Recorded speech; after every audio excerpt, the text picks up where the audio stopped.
अकीदत पेश करते हुए लिखते हैं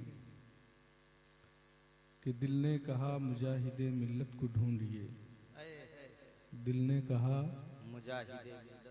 मुजाहिदे मिल्लत को ढूंढिए, लेकर चराग शाहे विलायत को ढूंढिए, लेकर चराग शाहे विलायत को ढूंढिए।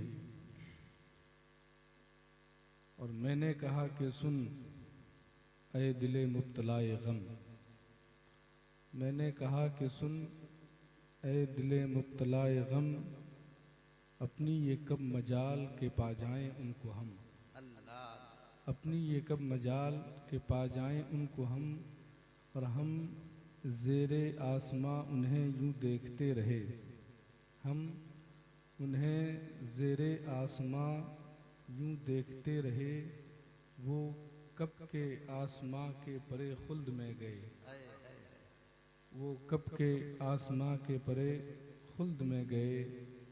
दिल ने कहा मुजाहिदे मिल्लत को ढूंढिए, लेकर चराग शाहे विलायत को ढूंढिए। आप इसी से अंदाज़ा करें कि ताजुश्शरिया अलैहिर्रहमत व रिदवान जैसी अजीम ज़ात मुजाहिद मिल्लत अलैहिर्रहमत व रिदवान की अज़मत और उनके मकाम को किस तरह से बयान कर रहे हैं। अल्लाह रब्बुल इज़्ज़त मुजाहिद मिल्लत अलैहिर्रहमत व रिदवान के फैज़ से हम सबको मालामाल फरमाए। हज़रात, मैं मुजाहिद मिल्लत अलैहिर्रहमत व रिदवान की बारगाह में खिराज अक़ीदत पेश करते हुए उनके औसाफ़ कमाल और उनकी शान व अज़मत में कुछ बयान करके ये आप लोगों को पैगाम देने की कोशिश करूँगा कि जब कोई अल्लाह का नेक बंदा बन जाए, जब कोई अल्लाह वाला हो जाए, तो अल्लाह रब्बुल इज़्ज़त किस तरह से उसे बेखौफ व ख़तर बना देता है और किस तरह से उन्हें ऊंचा मकाम अता फरमाता है। मुजाहिद मिल्लत अलैहिर्रहमत व रिदवान के हवाले से हमारे उलमाए किराम जलवा फरमा है, ये बहुत सारी बातों का जिक्र करते हैं और बहुत सारी किताबें भी उनकी ज़ात पर, उनकी बायोग्राफी, उनकी सवाने हयात लिखी गई है। एक बात जो मुजाहिद मिल्लत अलैहिर्रहमत व रिदवान की ज़ात के हवाले से जो मैंने नोटिस की है, जो मैंने ख़ास कर मेरे जहन में जो बात जगह पाई है, वो ये है कि मुजाहिद मिल्लत अलैहिर्रहमत व रिदवान में एक सिफत है जिसे अरबी में कहते हैं शुजाअत, उर्दू में भी ये लफ्ज़ इस्तेमाल होता है। बहादुरी, हौसलामंदी, दिलेरी, डेयरिंग जिसे कहा जाता है इंग्लिश में।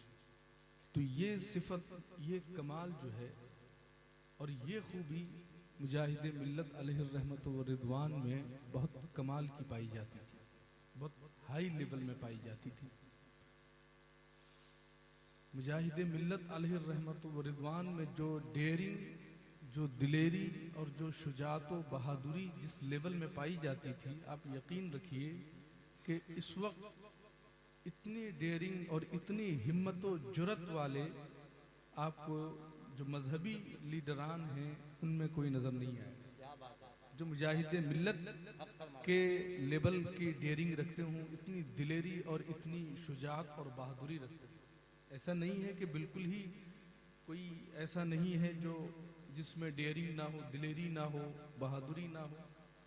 मैं ये कहना चाह रहा हूँ कि जिस लेवल में मुजाहिद मिल्लत अलैहिर्रहमत व रिदवान थे, यानी जितनी ज़्यादा जुरत, हौसलामंदी मुजाहिद मिल्लत अलैहिर्रहमत व रिदवान में थी, उस वक्त ऐसी शख्सियत या ऐसा फिगर कोई नज़र नहीं आ रहा है।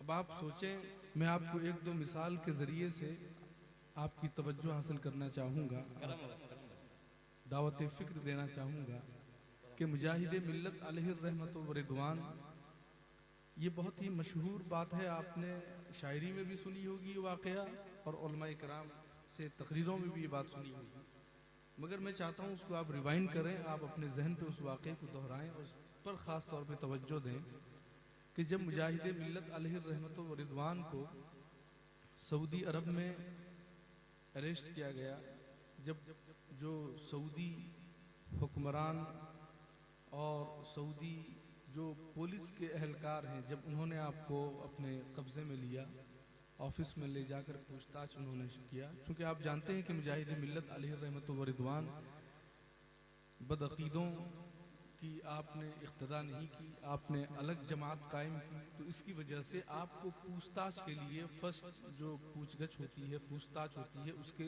लिए आपको ले गए।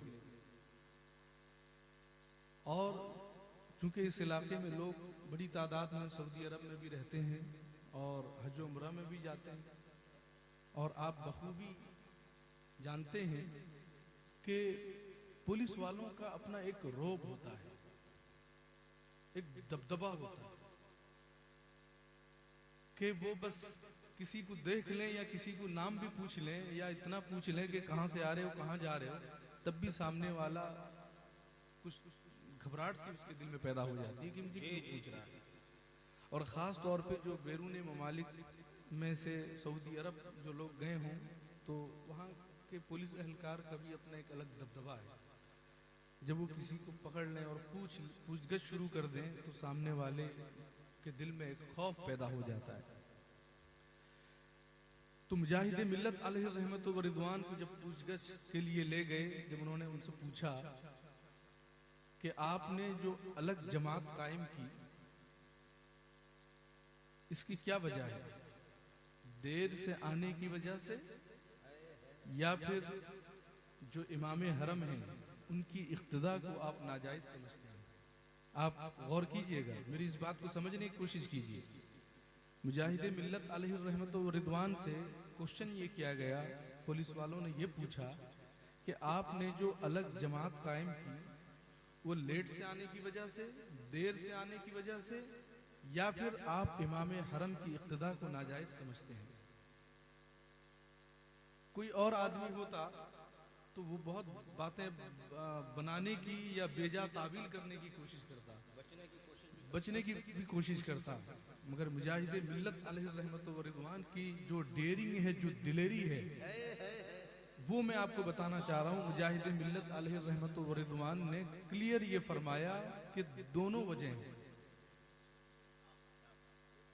मुजाहिद मिल्लत अलैहि रहमत व रिदवान ने साफ तौर पर यह फरमाया कि दोनों वजह हैं, यानी मेरे आने में देर हुई ये भी एक वजह है, और मैं जो इमाम हरम की इक्तदा को नाजायज समझता हूं ये भी एक वजह है।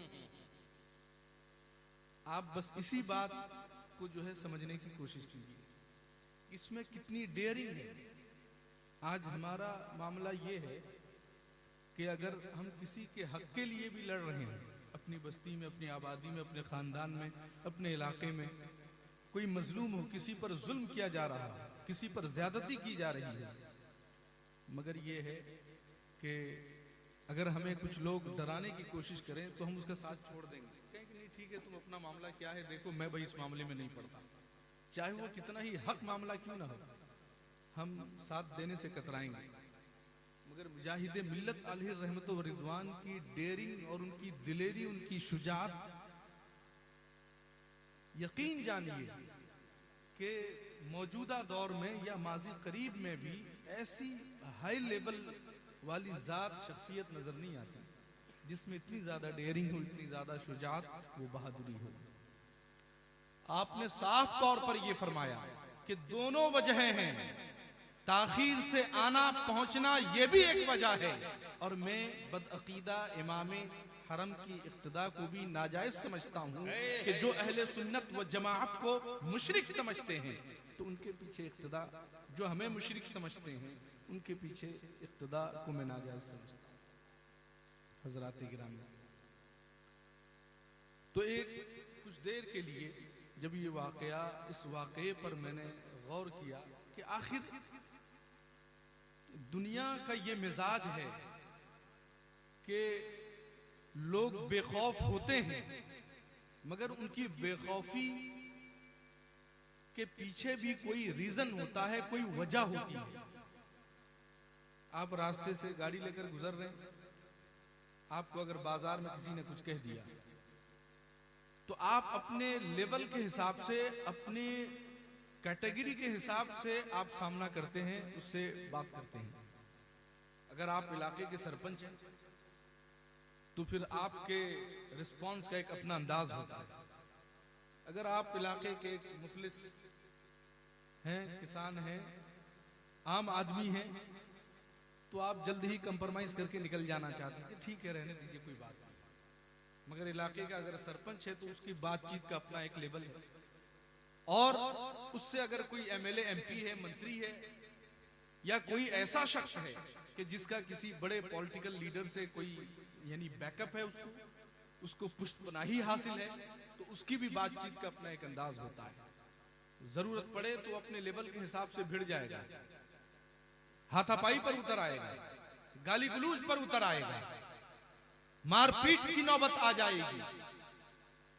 तो इस मंजर से यह समझ में आया कि कभी कभी यानी अगर पुष्टपनाही मजबूत होती है, बैकअप स्ट्रांग होता है,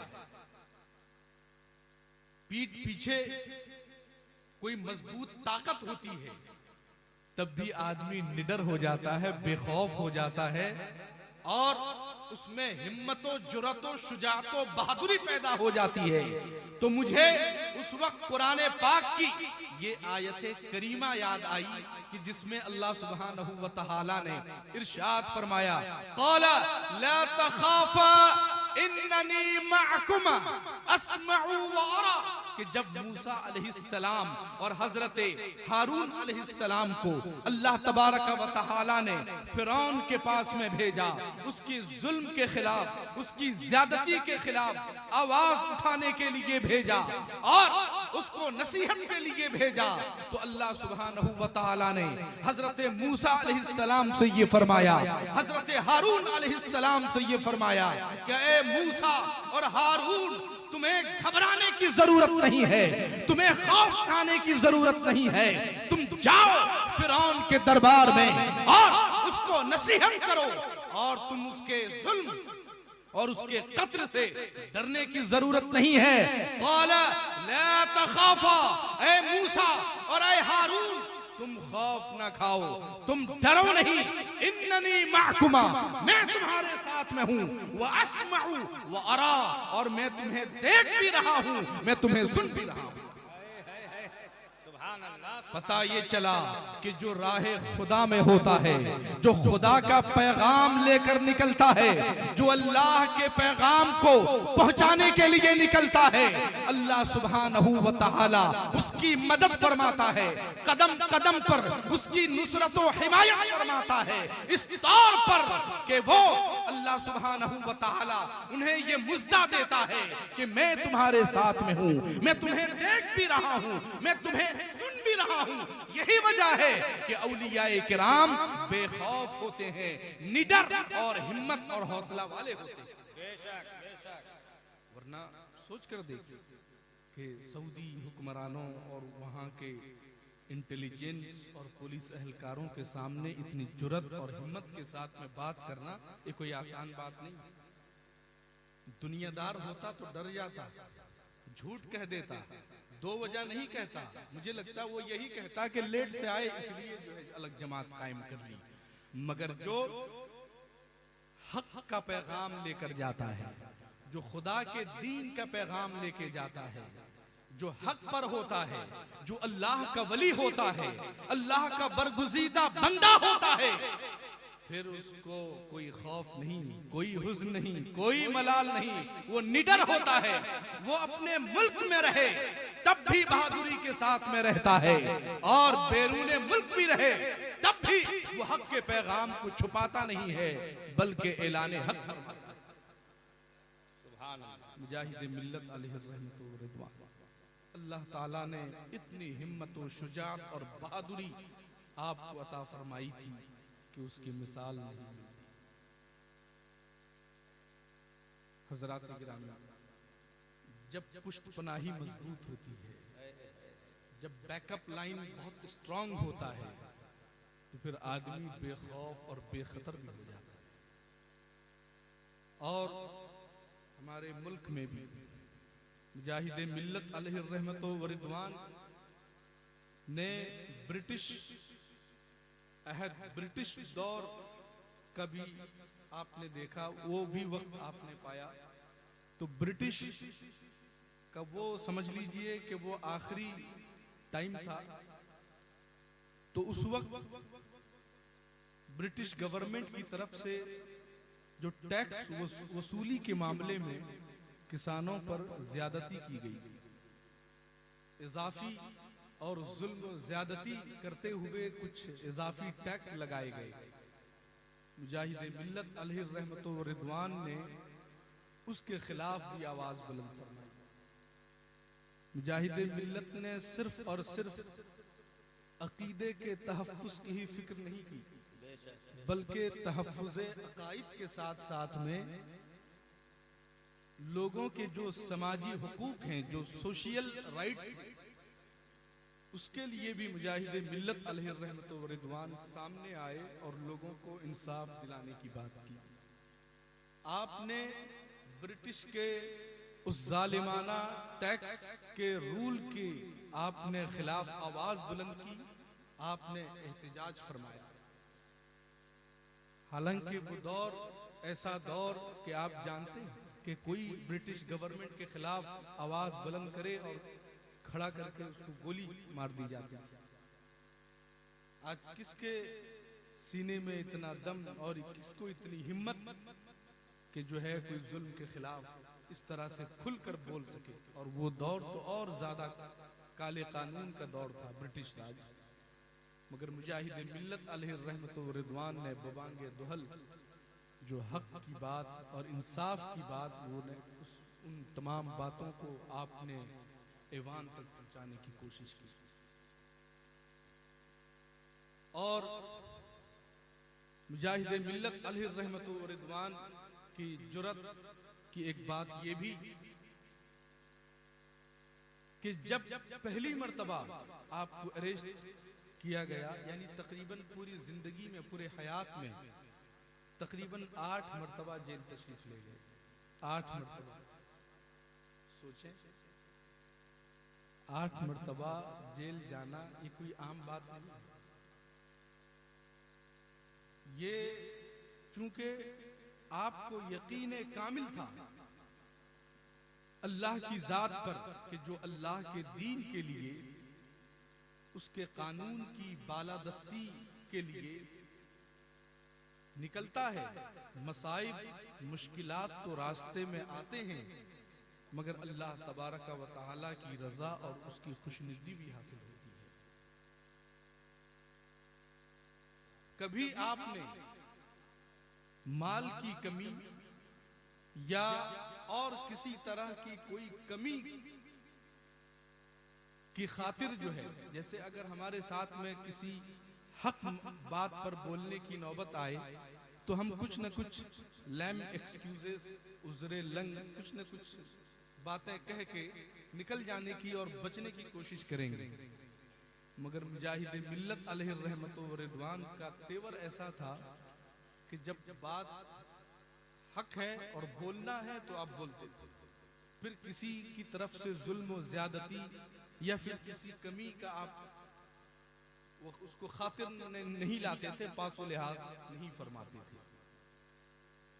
जब रायपुर जेल से या राय बरेली जेल से आपको रिहाई मिली, अल्लामा आशिकुर रहमान अलैहि रहमतो व रिदवान, मुजाहिद मिल्लत अलैहि रहमतो व रिदवान के मुरीदो खलीफा, वो खुद फरमाते हैं कि जब राय बरेली जेल से आपको रिहाई मिली तो अभी हम बस स्टैंड में हैं, निकले हैं कहीं के लिए, अभी फौरन समझ लीजिए जेल से रिहाई हुई है, तो बैग वगैरह लेकर हम बस स्टैंड में बस का इंतजार कर रहे हैं। और इत्तेफाक से कुछ हुकूमत के अहलकार, पुलिस वाले वो आकर बात निकली तो मुजाहिद मिल्लत अलैहि रहमत व रिदवान को जैसे ही खबर मिली कि ये पुलिस एहलकार, तो आपने जो उस वक्त जुल्म व ज्यादती और जुल्म व सितम नाइंसाफी हो रही थी, आपने सबकी रुदात बयान करना शुरू कर दिया। आपने उनके खिलाफ बोलना शुरू कर दिया। तो अल्लामा आशिकुर रहमान फरमाते हैं कि मेरे दिल में ये ख्याल गुजरा कि अभी अभी तो जेल से रिहा होकर आए, अभी अभी जेल से रिहा होकर आए हैं, अभी घर भी नहीं पहुंचे, अब हजरत जो है आगाज फरमा दी। तो अल्लामा आशिकुर रहमान फरमाते हैं कि मैं हजरत के चेहरे पर मेरी नजर थी कि मैं इशारतन कहूँ कि हुजूर जो है अब कुछ ना बोले, खामोश रहे, ताकि हम कम से कम सुकून से घर तक जो है चले जाएं। तो अल्लामा आशिकुर रहमान फरमाते हैं कि मैं बहुत देर तक ये बैलेंस करने की कोशिश की मैंने कि हुजूर कोई ऐसा जुमला ना इरशाद फरमा दें कि मुश्किलात और बढ़ जाएं, बजाय घर पहुंचने के फिर जेल जाना पड़े। तो वो अल्लामा आशिकुर रहमान फरमाते हैं कि मैंने कई तरह से आंखों से और अपने बातचीत के अंदाज से मैंने ये हजरत को पैगाम भेजना चाहा कि हुजूर इस मौजू पर गुफ्तगू ना करें, मगर मुजाहिद जब हजरत ने मेरी बातों को खातिर में ना लाया तो मैंने बरजस्ता खुलकर वो पुलिस एहलकार की मौजूदगी में ही मैंने कह दिया कि हुजूर आप इन मौजू पर क्यों गुफ्तगू फरमा रहे हैं, ये तो बेचारे नौकरी पर हैं, इनको कहकर क्या होगा। आप ये जो जुल्म और सितम की दास्तान है, इस पर फैसला लेने वाले ऊंचे अधिकारी, ऊंचे मनासिब पर जो बैठे हुए लोग हैं, उनका ये काम है। तो मुजाहिद अल्लामा आशिकुर रहमान फरमाते हैं जैसे ही मैंने ये कहा तो मुजाहिद मिल्लत अलैहि रहमत व रिदवान की आवाज और तेज हुई और हजरत ने ये इरशाद फरमाया कि सुनो मियां, मैं ये बातें इनको जानबूझकर कह रहा हूँ, इसलिए कह रहा हूँ कि मेरी आवाज हबीबुर रहमान का पैगाम ऊंचे मकाम पर बैठे हुए लोगों तक आसानी से नहीं पहुंचती। मैं इन्हें इसलिए बता रहा हूं कि ये मेरी बातों को लिखें और मेरे नाम से जाकर ऊंचे लोगों तक पहुंचा दें कि हबीबुर रहमान ये कह रहा था। और हबीबुर रहमान की ये बहुत अच्छे, नारे तकबीर, नारे रिसालत, मसलके आला हजरत, हिम्मते हुजूर मुजाहिदे मिल्लत, नारे तकबीर। कुरान पाक की एक आयत है कि वमन यअमल मिनस्सालिहाति वहुवा मुमिनुन फला यखाफु जुल्मन वला हदमा, कि यानी जो नेकियां करते हैं, अच्छे काम करते हैं और वो मोमिन हैं, मुसलमान हैं, तो फिर उन्हें किसी के जुल्म का खौफ नहीं होता है, किसी की ज्यादती का खौफ नहीं होता है और नहीं वो किसी कमी का एहसास करते हैं, बल्कि अल्लाह ताला उनको बेखौफ फरमा देता है। हर बात से उनको बेखौफो खतर फरमा देता है कि जब वो जो चाहते हैं बोलना, जो पैगाम हक पहुंचाना चाहते हैं, वो उस पैगाम हक को पहुंचाता है। हजरात गिरामी, दीन का काम बुज़दिलों से नहीं हुआ है, हिम्मत वालों से हुआ। मुजाहिद मिल्लत अलैहि रहमत व रिदवान की जिंदगी हमारे लिए मशाले राह है। इन लोगों की जो हक बयानी और जो हक व इंसाफ के लिए सामने आना और उनकी तकवा व परहेजगारी ने अहले सुन्नत व जमात को मजबूत फरमा दिया। पूरी दुनिया के गोशे गोशे तक दीन और सुन्नियत के पैगाम को भी इन्होंने पहुंचाया और अल्लाह ताला ने इनके नाम को भी पहुंचा दिया। दुबई में एक सफर के दौरान एक दूसरे मुल्क के साहिब थे, उनसे मुलाकात हुई दुआ सलाम के बाद में।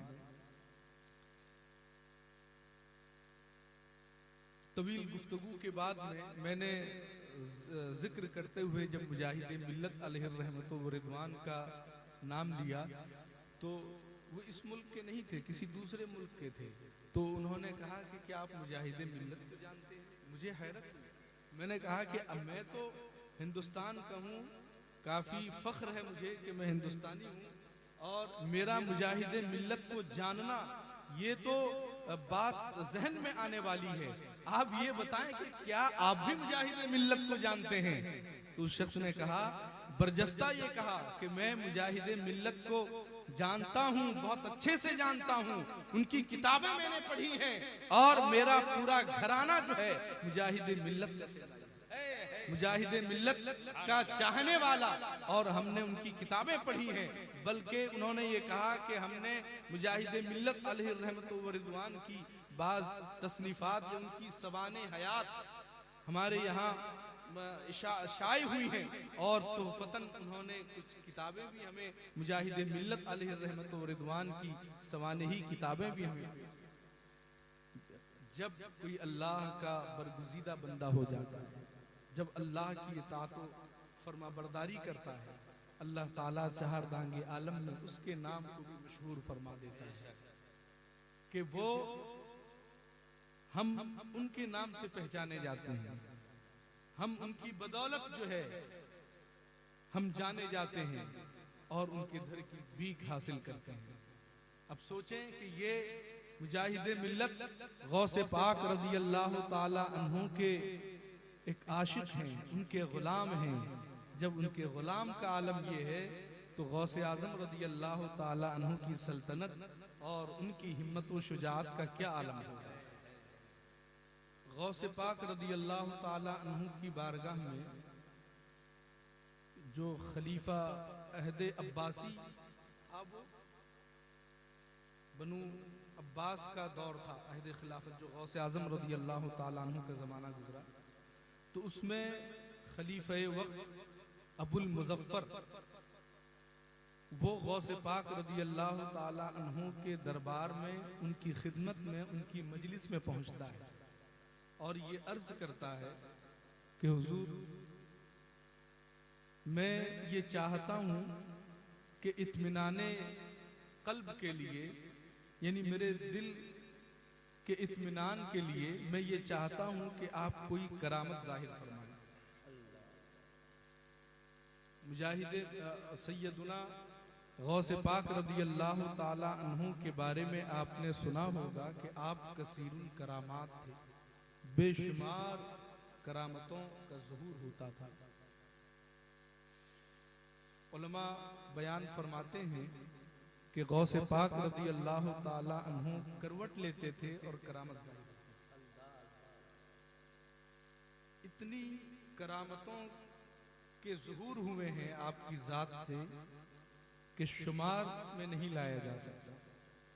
तो जब खलीफे वक्त ने आपसे ये अर्ज किया कि हुजूर, मैं दिल के इत्मीनान के लिए कोई करामत देखना चाहता हूँ, तो गौसे आज़म रज़ी अल्लाह ताला अन्हु ने अपने हाथ को फ़ज़ा में यूँ फैलाया और 2 सेब, ताज़ा सेब आपने पेश किया।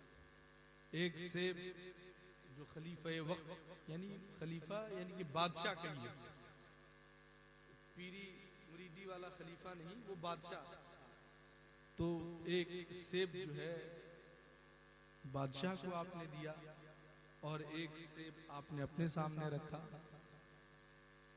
तो बादशाह ने जब अपने सेब को काटा तो उससे कीड़े जाहिर हुए, कीड़े निकले।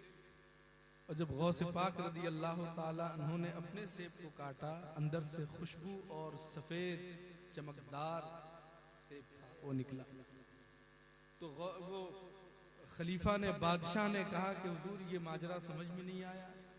दोनों सेब बैक वक्त आपने पेश किया, मेरे हाथ जो सेब था उससे ये कीड़े निकले और आपके हाथ जो सेब था आपने काटा तो वो निहायत खुशबूदार और चमकदार। गौसे आज़म रज़ी अल्लाह ताला अन्हु ने फरमाया कि सेब अच्छा था, मगर तेरे जो जुल्म करने वाले हाथ ने जब उसको थामा है तो उसमें कीड़े पैदा। अल्लाह अल्लाह अल्लाह। किसी बादशाह के सामने इतनी डेयरिंग और इतनी जुर्रत के साथ में बातें करना आसान नहीं होता है। तो दरअसल जो अल्लाह के वली हैं उनके बारे में कुरान पाक में ये फरमाया गया कि अला इन्ना औलिया अल्लाह ला खौफुन अलैहिम वला हुम यहज़नून। पहले ही ये ऐलान फरमा दिया गया कि जो अल्लाह के वली होते हैं उन्हें ना कुछ खौफ होता है ना डर होता है। अब गोया कि इसमें उसके लिए हिदायत भी है, मैसेज भी है, पैगाम भी है कि तुम जुल्म सितम से बाज आ जाओ, तुम जुल्म ज्यादती से बाज आ जाओ, लोगों का लोगों के साथ में इंसाफ करो। हजरात मोहतरम, हम अल्लाह के बरगुज़ीदा बंदों के चाहने वाले हैं, उनसे मोहब्बत करने वाले हैं। हमारी कुछ मजहबी जिम्मेदारियां हैं, हमें भी चाहिए कि हम अपनी जिम्मेदारियों को एहसास में लाएं। आज हमारा समाज, हमारा मुआशरा, चाहे वो अकीदे के एतबार से आप देखें या अमल के एतबार से देखें, बहुत ही गलत ट्रैक और गलत रास्ता हम इख्तियार करते जा रहे हैं। अकीदे के हवाले से वो पैगाम और वो मैसेज और वो तसल्लुक जो हमने अपने बुजुर्गों से सुना है, सीखा है या बुजुर्गों में देखा है, वो तसल्लुक ना हम में है, ना हम वो इख्तियार करने की कोशिश करते हैं। याद रखिए, ऐसे जलसे लाखों मुनाकिद होते हैं, हर रात मुनाकिद होते रहेंगे। अगर आपने कुछ अपने आप में तब्दीली नहीं लाई, अपने आप को बदलना नहीं चाहा, याद रखिए दुनिया ये तो रात है, गुजर जाएगी, फिर दिन आ जाएगा, मगर हमारी कब्र में जो अंधेरा मरने के बाद में फैलेगा, फिर वो अंधेरा कभी खत्म नहीं होगा। कब्र की जो तारीकी है, कब्र का जो अंधेरा है, वो हमारे अच्छे अकीदे और अच्छे अमल से ही वो अंधेरा दूर होगा, वहाँ की तारीकी दूर होगी और कब्र में उजाला होगा। हजरात गिरामी, दुनिया फितनों का गढ़ा है, फितनों की जगह है। आज फितनों की बारिश हो रही है। रोज बरोज इंटरनेट के जरिए से, इंटरनेट के वास्ते से नई नई आइडियोलॉजीज, नई नई फिक्रें पेश की जा रही हैं, नए नए कॉन्सेप्ट डाले जा रहे हैं। हमारा नौजवान, हमारे लोग स्क्रॉल करते हुए किसी भी तरह की फिक्र को अपनाते जा रहे हैं। याद रखिए और यकीन रखिए, मैं बहुत अफसोस के साथ में ये बात कहता हूँ कि हमसे पहले जो लोग गुजरे हैं, उनसे ज्यादा फितने जो हैं इस वक्त पाए जा रहे हैं। उस वक्त तो लोग, बच्चे बड़ों का अदब भी करते थे, पासो लिहाज भी करते थे, मगर आज 10 लोगों को अपनी बात मनवाने की बात तो छोड़िए, आप अपने बच्चों को अपनी बात मनवा लीजिए, बड़ी बात है। आप अपने जो घर के जो फैमिली मेंबर्स हैं, उनको अपनी बात मनवा लीजिए तो बड़ी बात है। कौन मानता है, कौन किसकी सुनता है। हजरात गिरामी, ऐसा देखा जा रहा है कि एक घर है, 5 भाई हैं या 5 बच्चे हैं और 2 चंद बेटियां हैं, सब अलग अलग ट्रैक पे अलग अलग रास्ता इख्तियार कर रहे हैं। हजरात गिरामी, अकाईद के तहफ़्फ़ुज़ के हवाले से मैं एक बात आपको ये कहना चाहता हूँ। मैं अक्सर अपने बयानात में भी कहता हूँ कि लिबास पुराना हो जाए तो बदल दो, मकान भी बहुत पुराना हो जाए तो बदल दो, और जो इस्तेमाल के साजो सामान हैं वो पुराने हो जाएं तो बदल दो, मगर दीन, मजहब व मसलक वही अच्छा है जो पुराना है। उसको मत बदलो, उसको चेंज मत करो, वो बदलने की चीज नहीं है। आप 15-20 साल पहले जाकर अपने इलाके और अपने आबाओ अजदाद के बारे में आप पता कीजिए कि उनकी सोचो फिक्र, उनका मजहब व मसलक क्या था, उनकी आइडियोलॉजी कैसी थी, वो किस रास्ते पर थे। आज आप सऊदी चले गए तो आपका ज़हन बदल गया। कल आप जॉब प्रमोशन पाके जर्मन चले जाएंगे, क्रिश्चियनिटी की मेजोरिटी है, अल्लाह ना करे आप मसीहियत की तरफ बढ़ जाएंगे।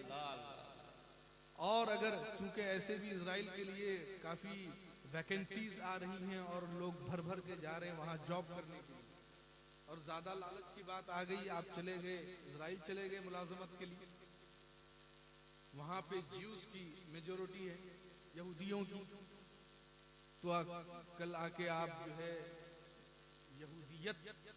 यहूदीज़्म की जो है तबलीग आप शुरू कर देंगे। तो ये दीन को छतरी मत बना लीजिए कि जिधर बारिश होगी उधर ही जो है हम उसी का सहारा समझेंगे। आप दुनिया के कहीं भी किसी कोने में रहें, चाहे आप हिमालय की चोटी पर रहें या आप काकटपुर भंडाघर के अपने झोपड़ी में रहे हैं, याद रखिए दीन इस्लाम से बेहतर कोई दीन नहीं है। और मजहब हक अहले सुन्नत व जमात यानी जो बुजुर्गान दीन का रास्ता है, ख्वाजा खाजगान फ़ख्र हिंदुस्तान सुल्तानुल औलिया ख्वाजा गरीब नवाज रहमतुल्लाह अलैह, मुजाहिद मिल्लत अलैहि रहमत व रिज़वान, इमाम अहले सुन्नत आला हज़रत रज़ी अल्लाह ताला अन्हु, गौसे आज़म रज़ी अल्लाह ताला अन्हु, सहाबाए किराम, इमाम आज़म अबू हनीफ़ा, अइम्माए मुज्तहिदीन वगैरह, इनका जो रास्ता है, इनकी जो तालीमात है, इसी पर मजबूती से कायम रहिए। हमने अपने माथे की निगाहों से बहुत सारे नौजवानों को बहकते हुए देखा। एक बहुत बड़े साहिब हैसियत, इतने बड़े मालदार, मैं आपको बताऊं, मेरी नजर में कि अहले सुन्नत व जमात के मैंने समझ लीजिए पूरे मुल्क में शायद सबसे बड़े मालदार रहे एक वक्त में। काफी मस्जिदों में काफी मस्जिदें तामीर कराई उन्होंने, काफी मदरसों में खर्च किया उन्होंने, मगर शायद जाने अनजाने कुछ चूक हुई, अपने बच्चों पर उन्होंने नजर नहीं रखी। एक बच्चा जो है क्रिश्चियन, हज़रात गिरामी, बहुत अफसोस की बात होती है ये, इन पर नजर रखने की जरूरत है।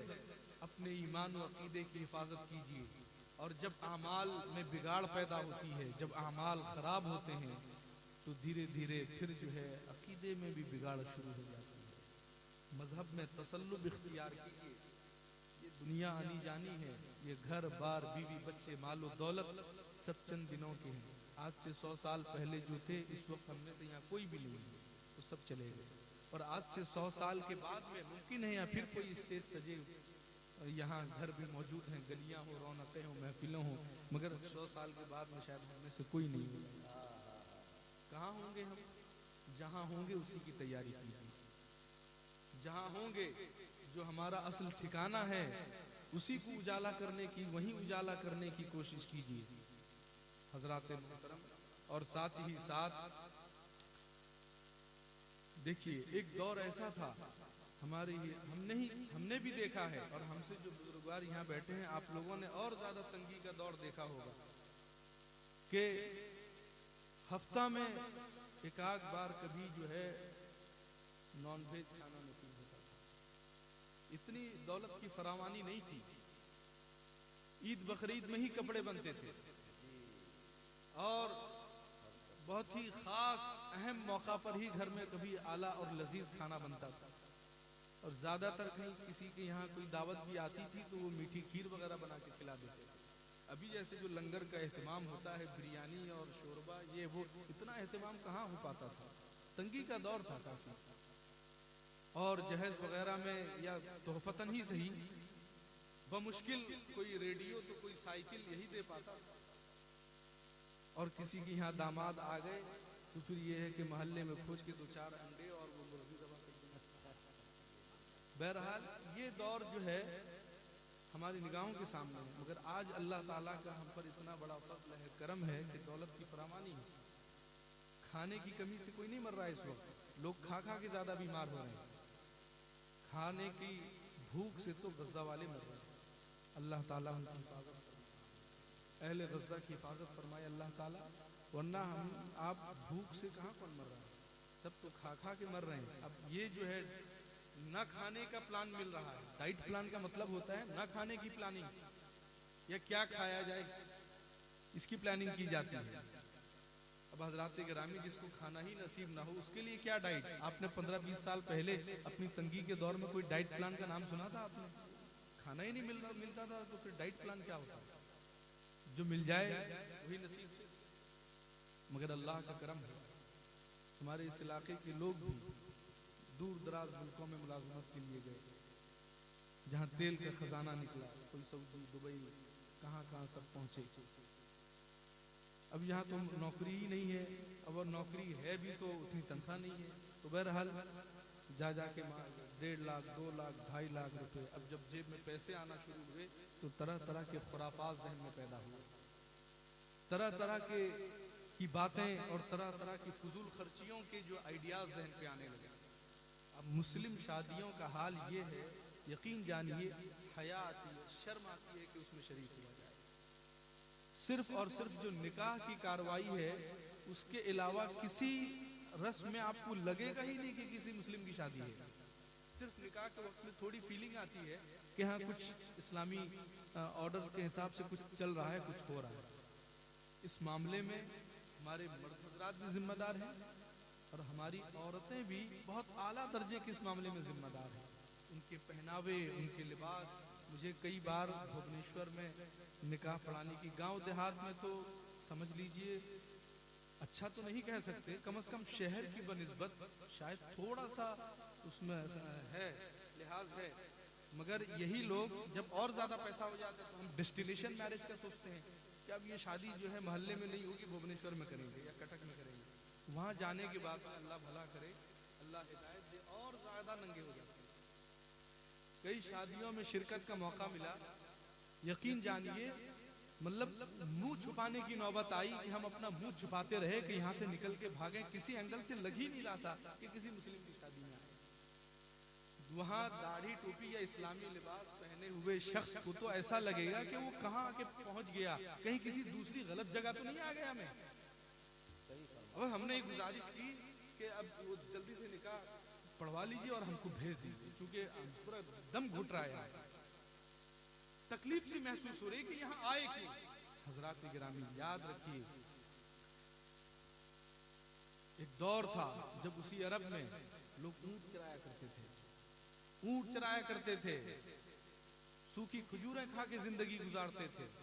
अल्लाह सुब्हानहू व तआला ने तेल का उनको खजाना अता फरमाया, मगर याद रखिए जब उन नेमतों का गलत इस्तेमाल होगा, जब लहवो लअब और ऐशो इशरत में उन खजानों को लुटा दिया जाएगा, क्या बईद है कि अल्लाह सुब्हानहू व तआला फिर जमीन को पलट दे और फिर जो है वही दौर तुम पर ले आए।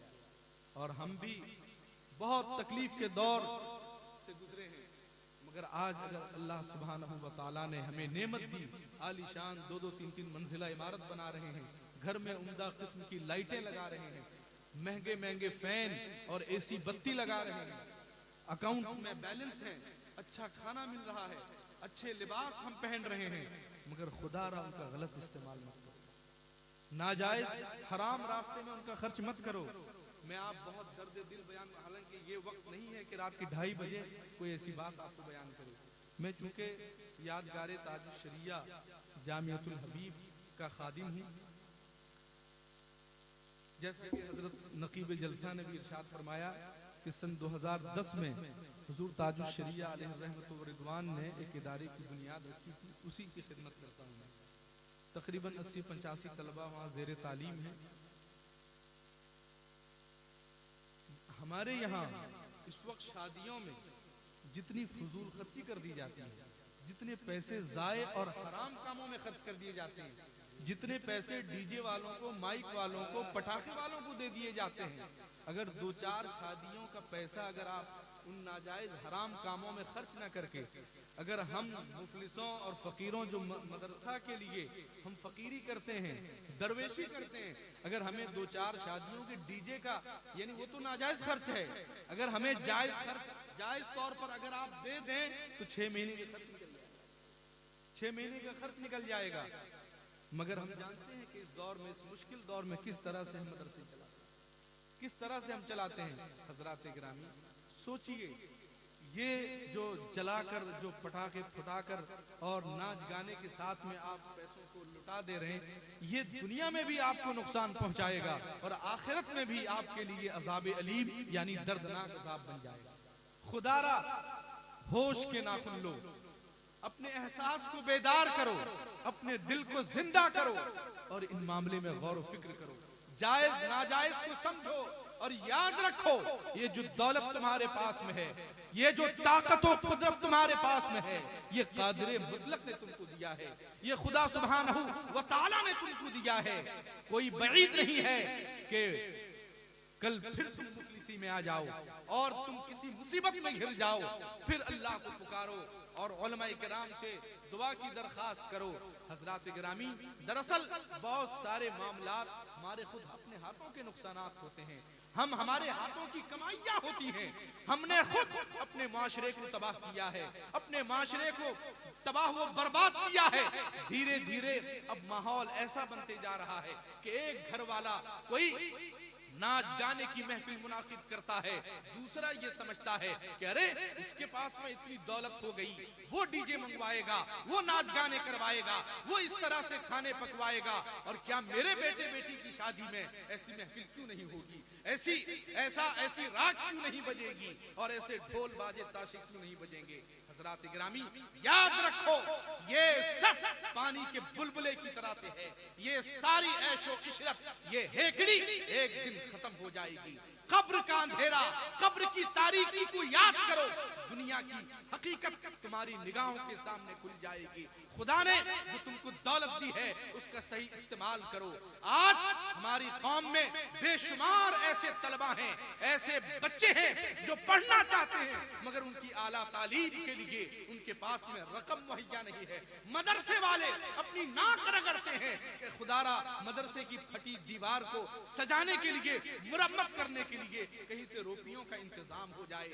मस्जिद की दीवारों में पानी बहते हैं, हम सोचते हैं कि खुदारा कहीं से इंतजाम हो जाए और मस्जिद की जो दीवार से पानी टपक रहा है कम से कम उसकी मुरम्मत, उसकी रिपेयरिंग हो जाए। और वो बच्चे जो मदरसों में पढ़ते हैं, किताबें खरीदने के लिए उनके पास में पैसे नहीं है, आला किस्म के लिबास पहनने के लिए, यूनिफॉर्म के लिए उनके पास में पैसे नहीं है। और हमारी कौम के जिम्मेदार अफराद का ये मामूल बन चुका है कि हम शादियों में नाच गाने बजाने और अलग अलग तरह के लहवो लाभ में जो है हम हजारों लाखों रुपए लुटाते जा रहे हैं।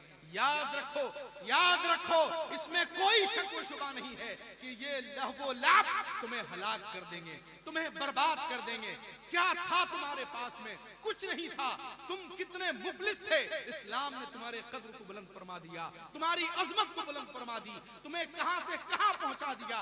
तुम्हारे लिए कुरान में ये बशारत आई कि तुम्हारे लिए जन्नत है, तुम मोमिन हो तुम्हारे लिए जन्नत है, तुम मुसलमान हो तुम्हारे लिए जन्नत है, तुम खुदा के लिए हो, तुम रसूल के लिए हो, तुम्हें अल्लाह व रसूल की इताअत व फरमाबरदारी करनी है। तुम्हारी फजीलत में कुरान की आयतें मौजूद हैं, तुम्हारी फजीलत में नबी की तालीमात, नबी के फरमुदात मौजूद हैं, और तुम उन सब से मुंह मोड़ के कुरान पाक की आयतों से मुंह मोड़ चुके हो, तुम अहादीसे रसूल से मुंह मोड़ चुके हो, और तुम अपना रुख लहवो लाब और नाच गाने की तरफ तुमने कर लिया है, बदअकीदगी की तरफ तुम मोड़ चुके हो। जहां जाते हो सफर में होते हो, कहीं का कैसा भी गोश्त पोस्ट मिल जाए उसको डिकारने की कोशिश करते हो, ये जानने की कोशिश नहीं करते कि आया कि ये हराम है कि हलाल है। याद रखो इस्लाम ऐसा दीन है जिसने तुम्हें बुलंद किया है, तुम्हारी दुनिया को भी बुलंद कर दिया है और तुम्हारी आखिरत को भी बुलंद कर दिया है।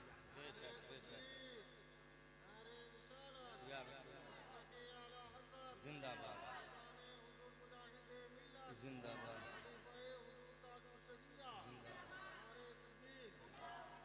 हज़रात गिरामी, इन पैगामात को याद रखें। हो सकता है मेरी ये बातें आपको बेजरूरत लगें, बिला जरूरत लगें, मगर इन बातों की सच्चाई से आप इनकार नहीं कर सकते। कभी रात की तन्हाई में बैठकर, समंदर किनारे ही सही बैठकर इन जुमलों पर गौर कीजिएगा, अपनी जिम्मेदारियों को एहसास कीजिएगा और अपने माशरे की हालत पर गौर व फिक्र कीजिएगा। दुनिया जाग चुकी है, दुनिया के लोग बेदार हो चुके हैं, हर कौम का फर्ज जाग चुका है और वो अपने कौम की फिक्र में लगा हुआ है, उसकी तामीर और तरक्की की सोच में लगा हुआ है, वो अपने आने वाली नस्लों को ऊंची उड़ान की सोच कर रहा है। मगर ये है कि हम हैं कि लहवो लाब और नाजायज व हराम काम की तरफ जा रहे हैं। हमारी मस्जिदें आज भी खाली हैं, नमाजें अदा करने के लिए लोग नहीं हैं, दीन की जानकारी नहीं है, पाकी नापाकी की कोई जानकारी नहीं है, जिंदगी खत्म हो जाती है। हम यही नहीं जान पाते हैं कि पाकी क्या है, नापाकी क्या है, पाक होने का तरीका क्या है। नापाक हो गए तो फिर पाकी कैसे हासिल की जाए, नापाकी क्या है, नजासत क्या है, न ये बातें जानते हैं, न नमाजों का तरीका जानते हैं, न नमाज जनाजा के बारे में कोई जानते हैं, न निकाह तलाक के हवाले से या और जो जरूरी मसाइल हैं इनकी कोई वाकिफियत नहीं है। मगर हमारी पूरी तवज्जो जो है वो नाच गाने और धुन पर लगी हुई है। मजाल है किसी मौलवी की अगर कोई मुंह उठाकर बोल दे तो फिर उसका दाना पानी बंद हो जाता है, उसका का पानी बंद कर दिया जाता है। याद रखो खुदारा मेरे इन जुमलों पर गौर करो, तुम अपनी आकीबत की फिक्र करो। तुम्हारे लिए बेहतरी इसी में है कि खुदा व रसूल के दीन के पैरोकार बन जाओ। कुरान पाक में है इन्ना अल्लज़ीना आमनू वहाजरू वजाहदू फी सबीलिल्लाहि बिअमवालिहिम व अनफुसिहिम अअज़मु दरजतन इंदल्लाहि उलाइका हुमुल फाइजून, कि जो ईमान लाए और जिन्होंने अल्लाह की खातिर हिजरत की और जिन्होंने मुजाहदा किया है अल्लाह तबारक व तआला बिअमवालिहिम व अनफुसिहिम, यानी मुजाहदा किया, हिजरत की अपने माल से, अपनी जान से, अअज़मु दरजतन इंदल्लाह, अल्लाह की बारगाह में उनको ऊंचा मकाम हासिल है, ऊंचा रुतबा हासिल है। व उलाइका हुमुल फाइजून, वही लोग कामयाब हैं, वही लोग सक्सेस हैं। तुम कामयाबी का मतलब नहीं समझते हो, तुम सक्सेस का मतलब नहीं समझते हो। सक्सेस का मतलब यह है कि तुम अल्लाह व रसूल की इताअत व फरमाबरदारी करो, तुम खुदा व रसूल की इताअत व फरमाबरदारी करो। इसी में ही कामयाबी है, इसी में कामरानी है। जितने भी बुजुर्गान दीन रुए जमीन पर आए सबों ने पैगाम हक दिया, और आज भी इनके रास्ते पर चलने वाले उलमाए किराम, मशाइख इज़ाम आप लोगों के दरमियान में हक का रास्ता रोशन करने और हक का रास्ता दिखाने की कोशिश करते हैं। खुदारा अपने होठ संभालो और अपनी जिम्मेदारियों को महसूस करो। कभी जब गाने बजाने और पटाखे फटाने का शौक बेदार हो तो याद करो आज भी हमारे मदरसों में ऐसे मुफलिस और जरूरतमंद तलबा रहते हैं। आज हमारे जो पैसे वाले हैसियत वाले घर के हैं उनको उनके बच्चों के पीछे उनके घर वाले दौड़ते रहते हैं, ये दूध पी ले, ये बादाम खा ले, ये आला किस्म का खाना है खा ले, मगर बच्चे खाने के लिए तैयार नहीं, भागते हैं, कहते हैं कि नहीं खाएंगे। फिर डॉक्टर के पास में वो जाते हैं, घर वाले कहते हैं डॉक्टर साहब हमारा बच्चा खाता नहीं है, कुछ भी खिलाओ मुंह मोड़ के चला जाता है, ना बादाम खाता है ना दूध पीता है, तरह तरह से शिकायतें करते हैं।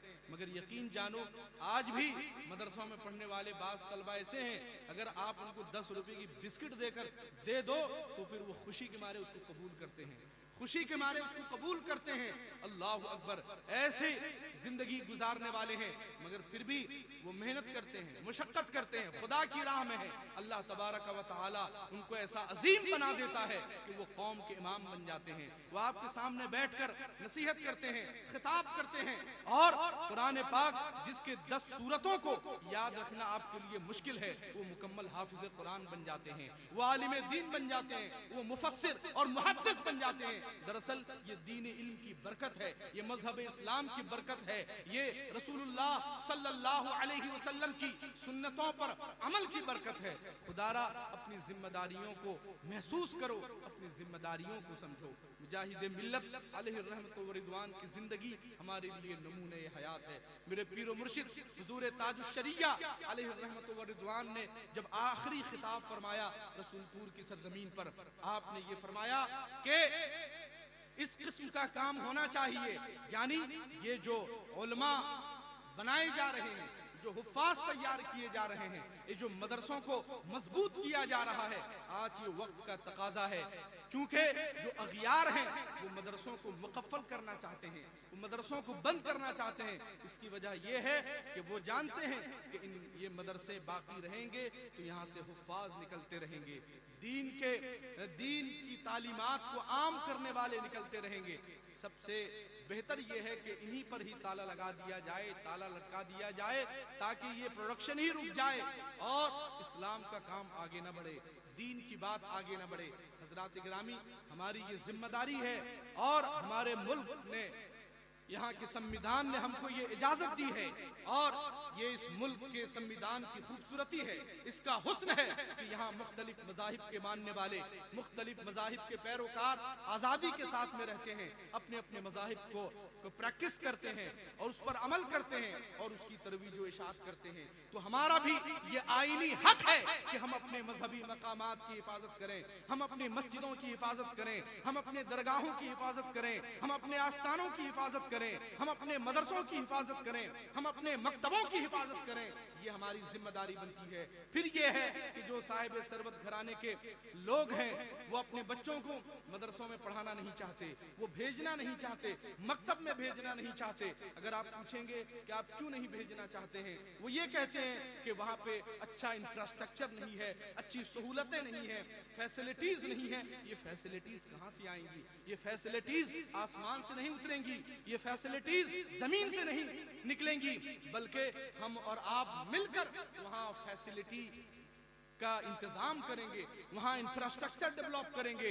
मान लीजिए पीने का साफ पानी है, वो इंतजाम जो है हमको करना पड़ेगा। बच्चों के लिए अच्छे बेड, अच्छे बिस्तर का इंतजाम हमको करना पड़ेगा। अच्छे खाने पीने का इंतजाम हमको करना पड़ेगा। इस बात से इनकार नहीं है कि कंप्यूटर की तालीम दी जानी चाहिए मदरसों में, मगर सिर्फ शिकवा और शिकायत से कंप्यूटर नहीं लग जाते, बल्कि हमें ही कंप्यूटर लगाना पड़ेगा, हमें ही कंप्यूटर टीचर मुहैया करना पड़ेगा। हम चाहते हैं कि डाइनिंग हॉल है और इस तरह से तलबा बैठ कर खाएं, तब अच्छा लगेगा। अच्छा तो लगेगा, मगर यह है कि अच्छा बनाना पड़ेगा उसको, और उसके लिए हम सबके हाथ की जरूरत है। हम सबको शाना बशाना एक दूसरे से कंधे से कंधा मिलाकर जो है दीन के काम के लिए आगे बढ़ना पड़ेगा। अगर ये फजूल खर्चियां, अगर ये लहवो लाभ शैतानी रास्ते में जो खर्च किए जाते हैं, चाहे शादी ब्याह के मौका पर हो या खतना और अकीका के मौका पर भी बहुत सारे गैर शरई रसूम और रिवाज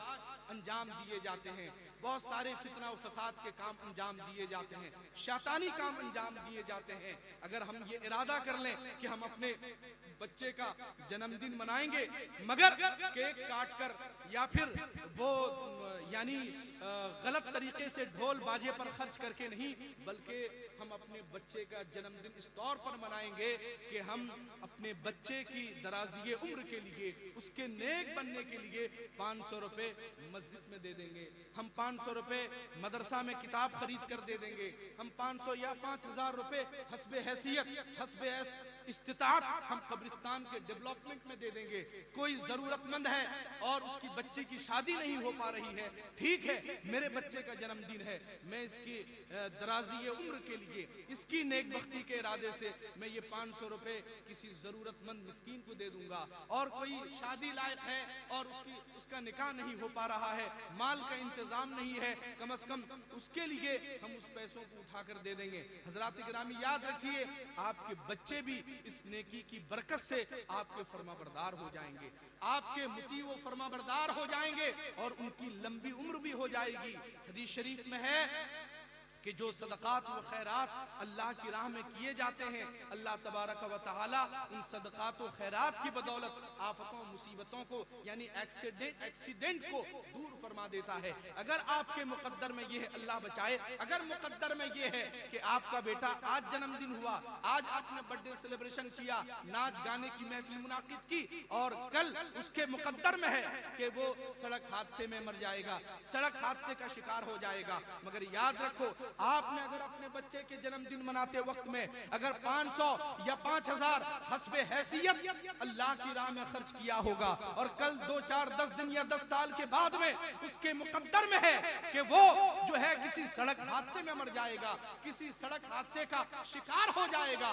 कुरान पाक की आयत कहती है यमहुल्लाहु मा यशाउ व युस्बित, अल्लाह तबारक व तआला चाहे तो अगर मुकद्दर में कुछ लिखा हुआ भी हो तो वो उसको मिटा देता है, आपकी मुश्किलात को दफा फरमा देगा, आपकी मुसीबत को दूर फरमा देगा, आपकी परेशानी को दफा और दूर फरमा देगा। हजरात गिरामी, ये बहुत आसान तरीका है रब की रहमत हासिल करने का, कोई मुश्किल काम नहीं है, बहुत ही आसान काम है। हमें शिकायत रहती है कि हम अपने बच्चों के लिए इतनी मेहनतें करते हैं, ये पढ़ लिख लेता है, डॉक्टर इंजीनियर बन गया या और ज्यादा कोई यानी क्वालिफिकेशन हासिल कर लिया, मगर जो इसकी उम्र बढ़ती है, क्वालिफिकेशन बढ़ता है, ये हमारी नाफरमानी करता है। हम बूढ़े हो जाने के बाद में हमें ये एक्सेप्ट नहीं करता, हमारी खिदमत नहीं करता। हजरात गिरामी, इस मुसीबत, इस आफत से भी अगर आप बचना चाहते हैं, आप चाहते हैं कि मेरे बच्चे मेरे फरमाबरदार रहें, हम बूढ़े भी हो जाएं, ये अपने सर का ताज हमको बनाकर रखें, तो उसके लिए आपको अपने बच्चों की जिंदगी को नेकियों से भर देना पड़ेगा। आपको यानी लहबो लाब की तरफ रुख नहीं करना है, बल्कि रब की इताअत व फरमाबरदारी करनी है। जब रब की इताअत व फरमाबरदारी करेंगे तो अल्लाह तबारक व तआला आपकी औलाद को आपका खादिम और आपका गुलाम बना देगा। आप दिल से शुक्रिया अदा करता हूँ। अल्लाह ताला आप सबकी मेहनतों मशक्क़त को कबूल फरमाए और आप सबकी काविशों को कबूल व मकबूल फरमाए। बस ये है कि जो चंद बातें खुलासा कलाम के तौर पर अगर मैं कहना चाहूँ तो उनमें से एक ये है कि आप अक़ीदे अहले सुन्नत व जमाअत पर इस्तिक़ामत इख्तियार करें, तसल्लुक इख्तियार करें।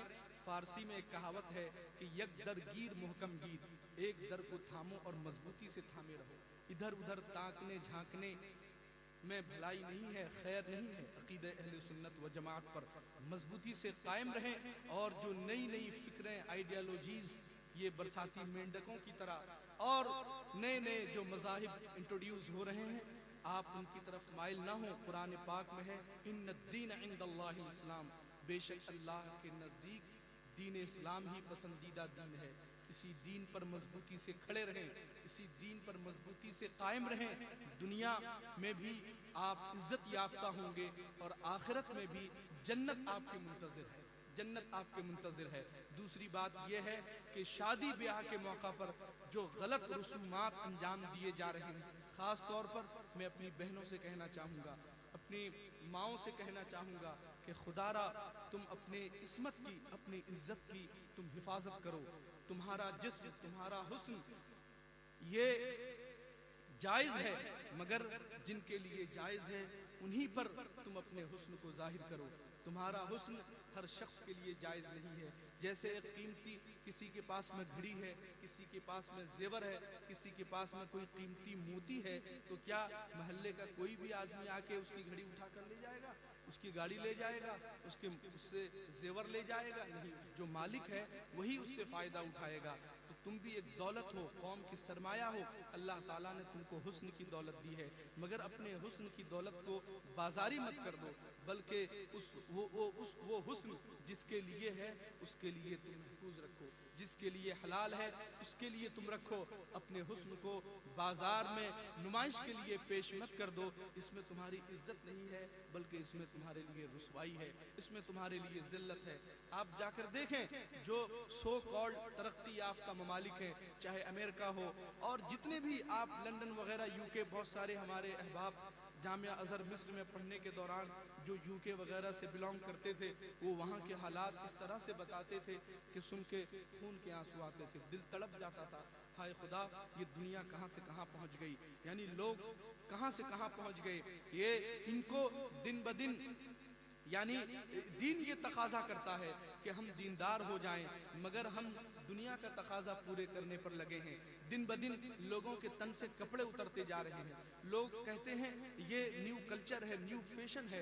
हजरात गिरामी, मैं समझता हूँ कि ये फैशन और न्यू कल्चर के नाम पर और यानियत और जो न्यूडनेस है, लोग उसको इख्तियार करते जा रहे हैं, नंगापन इख्तियार करते जा रहे हैं और उसको डेवलप और तहजीब और कल्चर और कस्टम और ट्रेडिशन का नाम दिया जा रहा है। याद रखो, जो ट्रेडिशन तुमको इज्जत न दे, जो ट्रेडिशन, जो तहजीब तुमको ऊंचा मकाम न दे, वो ट्रेडिशन, वो तहजीब जो तुमको आखिरत में जन्नत का मुस्तहिक न बना दे, वो क्या ट्रेडिशन है, वो क्या तहजीब है, वो क्या कल्चर है। हजरात गिरामी, बहरहाल इस्लाम ही बहुत ही आला तहजीब है, आला मजहब है, आला यानी सिराते मुस्तकीम है।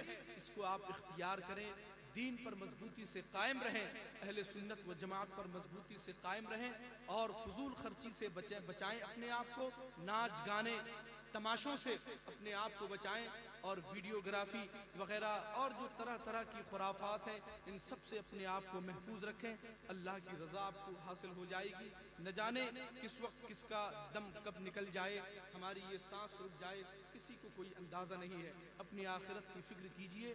हज़रत अली फरमाते हैं, मैं जब सांस लेता हूँ, जो सांस अंदर जाती है, मुझे पता नहीं, मुझे खौफ है कि पता नहीं फिर वो लौट कर बाहर भी आए कि नहीं। इसलिए मैं अपने हर सजदे को आखिरी सजदा समझता हूँ, मैं अपनी नमाज को, हर नमाज को आखिरी नमाज समझता हूँ। क्या पता कि हमें भी कोई ऐसा सजदा नसीब हो रहा हो जो हमारी ज़िंदगी का आखिरी सजदा हो। और क्या पता जब हम लहवो लअब में और गुनाह के काम में, शादी में नाच रहे हों, डीजे के सामने थिरक रहे हों, क्या पता उसके बाद हमको मौत आनी हो। क्या पता जब हम नशा कर रहे हों, जब हम शराब के नशे में धुत हों, क्या पता कि उसी हालत में हमको मौत आ जाए। बताओ फिर आखिरत में कौन तुम्हारा साथ देगा? न ये गाने बजाने वाले देंगे, न तुम्हारे दोस्त अहबाब देंगे, न घर वाले देंगे। तुम होगे का कब्र की काली कोठरी होगी और तुम्हारे आमाल होंगे। अल्लाह तबारक व तआला हम सबको सीधे रास्ते पर रखे, सीधे रास्ते पर चलाए, हमारे पिछले तमाम गुनाहों को बख्श दे, नेकियों की तौफीक दे, नेकियों की मोहब्बत अल्लाह ताला हमारे दिलों में पैदा फरमाए और गुनाहों से नफरत हमारे दिलों में पैदा फरमाए। आज का ये जलसा पाइंदाबाद अल्लाह ताला इसके एक एक लम्हे की बरकतें हमें अता फरमाए और तमाम अच्छी बातों पर अल्लाह ताला हम सबको अमल की तौफीक अता फरमाए।